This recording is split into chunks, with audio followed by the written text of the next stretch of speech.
Bonjour, je suis Vincent, fondateur de coursdecouture.org. Je ne suis ni un politicien, ni un orateur professionnel, ni un journaliste, ni quoi que ce soit comme ça. Seulement, je m'occupe d'une école de couture et nous pensons que nous pouvons aider sérieusement à améliorer la situation.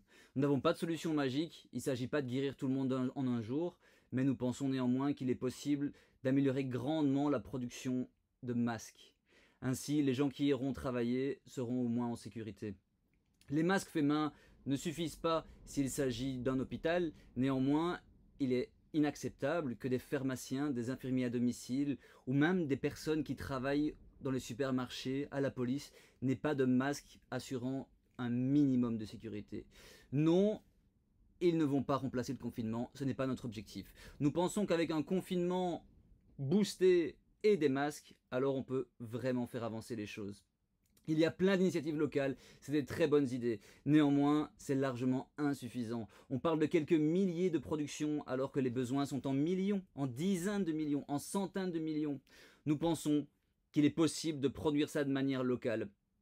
Si 1% des Belges produit 30 masques par jour, en une semaine, nous avons suffisamment de masques pour tout le monde. Si 5% des Belges s'y mettent, alors en 2 jours c'est clôturé. Les chiffres sont similaires dans tous les pays en réalité. C'est pour ça que non seulement c'est la solution pour la Belgique, mais aussi pour la France et pour d'autres pays. Malheureusement, nous n'avons pas du tout la visibilité suffisante, ni même la crédibilité pour faire passer ce message. Néanmoins, nous considérons que c'est les médias qui doivent faire passer ceci. Nous les avons contactés jeudi.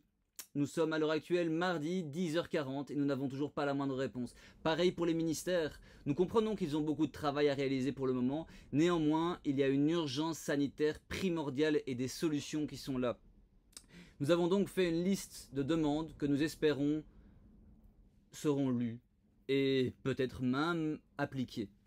Là, je vais lire parce que c'est mieux d'être un peu précis. Nous demandons que les journaux télévisés et les agences de presse publient des tutoriels couture.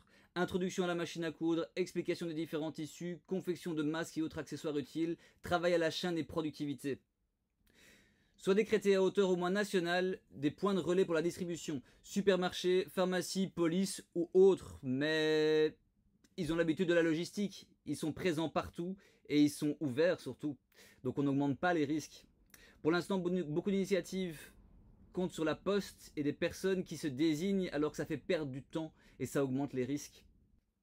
Que les entreprises privées disposant du matériel, machines à coudre, tissus, fils, etc.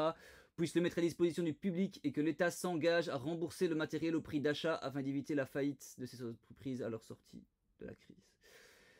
Que les professionnels qui fabriquent des masques pendant la crise aient leur chômage technique garanti.